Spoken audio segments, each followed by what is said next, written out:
Salam saudaraku yang diberkati Tuhan. Firman Tuhan hari ini kembali meneguhkan kita dalam semua kegiatan kita yang Tuhan percayakan bagi kita. Itulah terambil dari Yosua pasal 1 ayat yang ke-7. Hanya kuatkan dan teguhkanlah hatimu dengan sungguh-sungguh. Bertindaklah hati-hati sesuai dengan seluruh hukum yang telah diperintahkan kepadamu oleh hambaku Musa. Janganlah menyimpang ke kanan atau ke kiri, supaya engkau beruntung kemanapun engkau pergi. Tema kita hari ini yaitu dasar keberhasilan. Kita tahu bersama bahwa Yosua adalah seorang pemimpin yang Tuhan pilih menggantikan Musa. Yosua masih muda, tapi Tuhan percayakan dia untuk memimpin, membawa bangsa Israel ke tanah perjanjian. Itulah tanah Kanaan.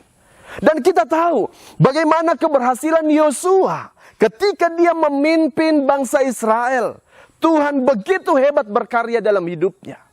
3 kali Tuhan berfirman pada ayat yang ke-6, pada ayat yang ke-7 ini, dan pada ayat yang ke-9. Kuatkan dan teguhkanlah hatimu. Itu artinya pemulihan hati, itu penting. Maka dasar dalam sebuah keberhasilan itu adalah apa?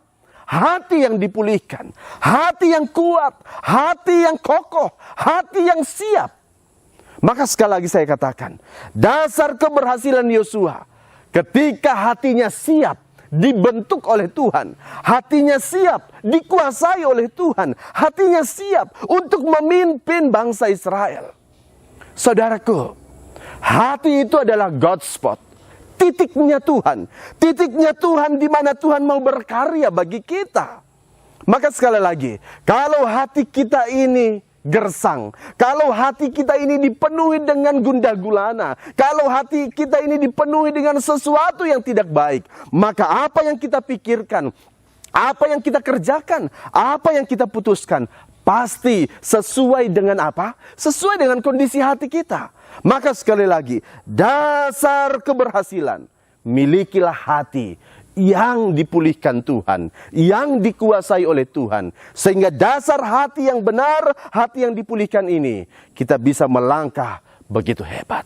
Yang kedua, apa dasar, apa pondasi, apa prinsip Yosua ketika dia memimpin bangsa Israel? Yang kedua, Tuhan katakan apa? Jangan menyimpang ke kanan atau ke kiri. Artinya apa? Fokus pada tujuan. Kita tahu apa yang menjadi tujuan kita. Kita mengerti identitas kita ini siapa.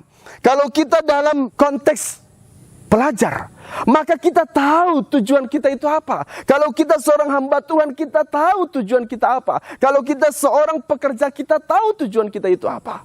Kita fokus pada tujuan. Dan saya percaya saudaraku, apapun aspek hidup kita, bagaimanapun pergumulan kita, kalau kita fokus pada tujuan, kita akan mencapai tujuan itu sampai kita bisa melihat bagaimana perbuatan Tuhan. Maka biarlah hari ini, apapun yang kita lakukan, sekali lagi, miliki hati yang dipulihkan oleh Tuhan. Yang kedua, miliki tujuan yang jelas dan capailah tujuan itu dalam pertolongan Tuhan. Tuhan memberkati kita hari ini. Tuhan Yesus memberkati. Amin.